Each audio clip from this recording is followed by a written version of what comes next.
So for whatever reason, after this George Janko video came out, people seemed to be more focused on what's going on with Logan Paul and how he doesn't pay his employees, which is terrible if it's true, but I didn't see much about the allegations that George had made that were directed at comedian Bobby Lee when all of this came out. I guess Logan Paul's a bigger name, so people were more concerned with that.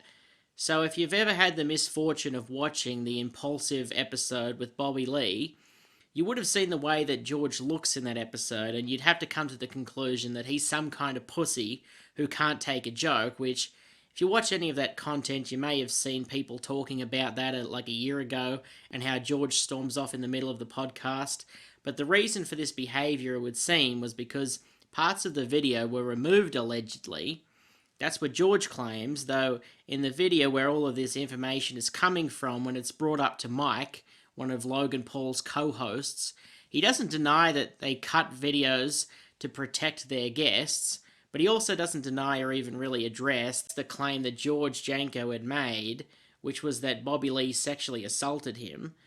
George Janko alleges that Bobby Lee put his balls in his face, which I'm pretty sure you can actually see in the video. He'll know the smell too. So don't worry about it, guys. I'm not going to show my dick.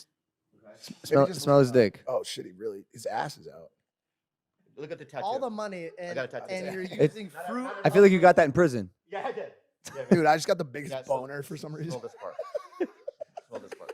No, smell. You got to smell I it. just wafted it, bro. Dude, Just wafted. dude, this is not gay. It's podcasting. It's for entertainment. It's material. And in improv, you never disagree. Okay. You always agree. It's yes and. Because Yes and. and you ruin the fucking moment if you don't do it. Got it. So you're gonna fucking smell my dick, Okay. and it's not gay. It's material, George. Yeah. So here. I have to grab your head. No. It smells good. It smells good. Just smell it. He's right. It smells like. Does it really? Like Does it what? really? Like, It smelled like he sprayed it like 2 days ago. but describe this. And that Bobby grabbed his dick multiple times throughout the show. I had a problem with the way that Logan and you were kind of gassing him to keep doing. He started the episode putting his balls in my face. I let that one go. Then every 2 seconds, he kept grabbing my dick. I don't think. How would you feel if a man that has his back completely towards you, that only turns around to grab your dick, Right. talk shit to your face, and you can't smack or beat the living Well, I brakes didn't- off of well, this guy? Because Logan makes me apologize to this man, or I don't have a job on Impulsive anymore. How fucking crazy is that? Which isn't really surprising if you've seen the way he acts around other people and the stories that have floated around over the years about this guy. I mean, he's been on live TV trying to kiss female interviewers who are clearly uncomfortable, which is so fucking weird. And he even shows his dick on stage during his stand-up, all under the guise of comedy. And then there's the Tijuana story where he told a story about paying a girl to fuck him in Tijuana who he describes as looking underage, which was just another story to him until he got called out and then it became a joke. It's like the fawns, just Yeah. She was like kind of lean, She's right? like- And I look, and she looked like Natalie Portman. What? Yeah, but like in The Professional.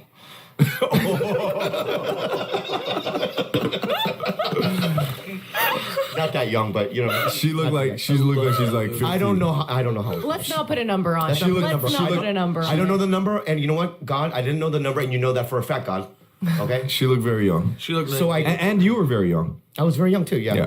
And I go, hey, you know, and she goes, you want to, you know, boom, boom, whatever. I go, yeah. So there's this place called the Miami Hotel at the end. Nice. And it's This like place just sounds so classy. it's straight out of the movie Seven. So wait, you took her from Hooker Alley to the Miami. Miami Right. Hotel, yeah.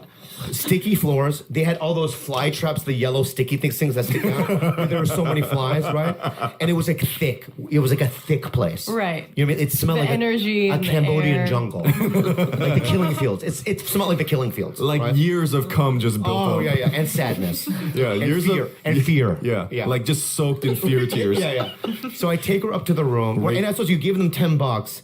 And It they just give, smelled like rape. Yeah, and they and they give you a towel, and in the towel is a condom and lube. Okay. Right? Which is nice for Yeah. $10. That is really Nice good. little package. Yeah, nice little package. We go upstairs. You get to keep the towel? No. I know you don't want to keep it. Right?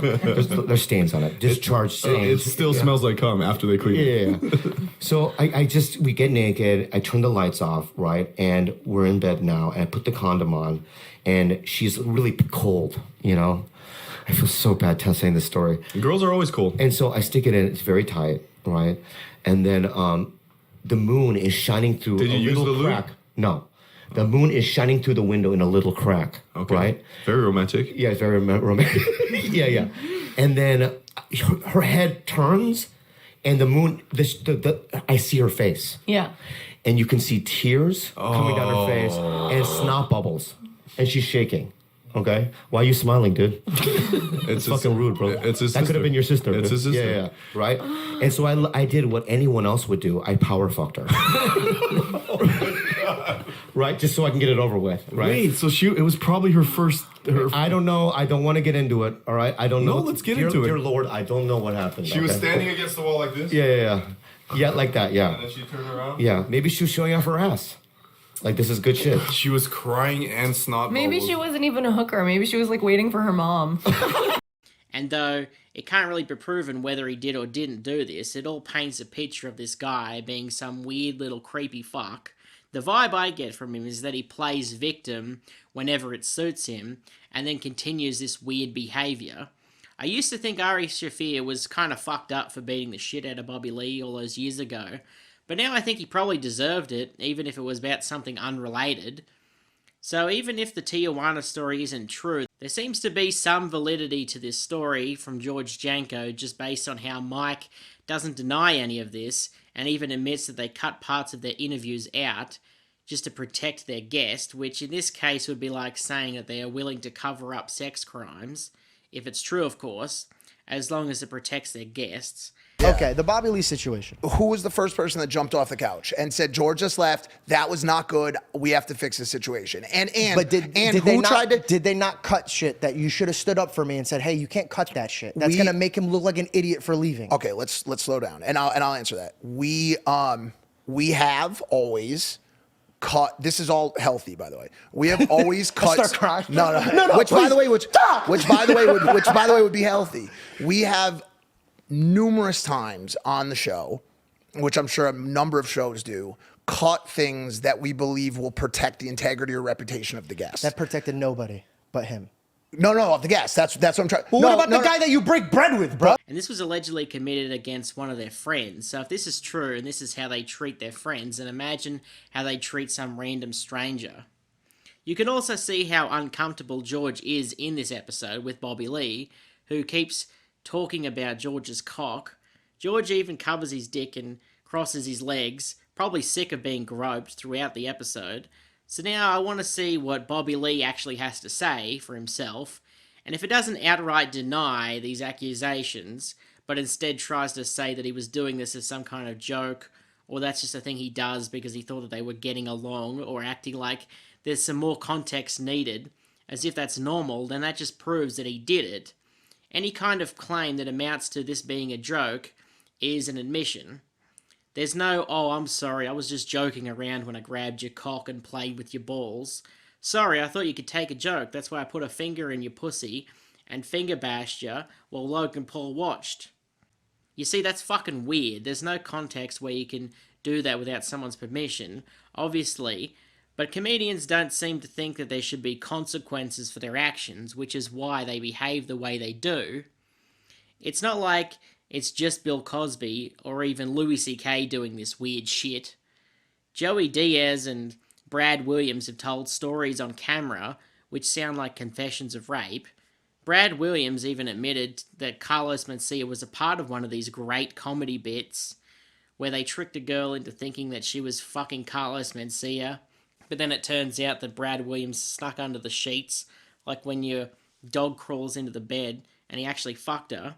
At Phil Vox wants to know, what's the weirdest Carlos Mencia story you've got? Oh, okay. So, I was Mencia's opener for 4 years. And do you guys still get along? Are you friendly? Yeah, we're friends. So you can say something weird that happened with him that he wouldn't be offended? Absolutely. Okay, go.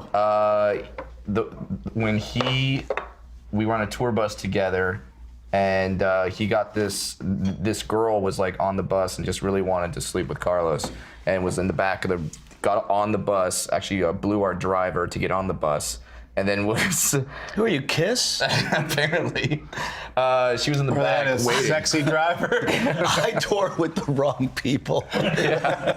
Nobody's getting blown.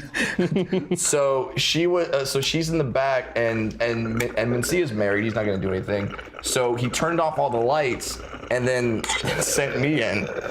And then I started hooking up with the girl, and it went for a good 15 minutes before she realized that, I mean, Mencia's tiny, but he shouldn't have stubby arms like that. And then finally she realized that she was having sex with me.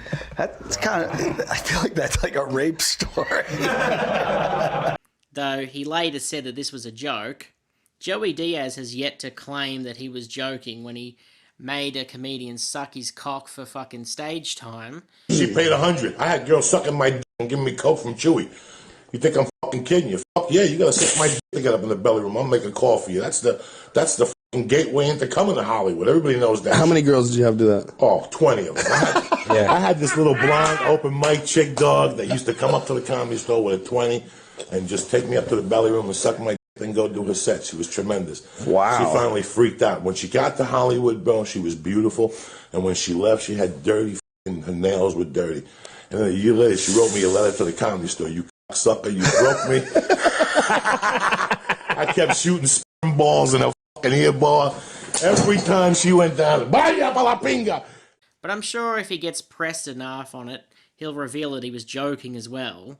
It all sounds like all of these comedians are doing some weird shit behind closed doors.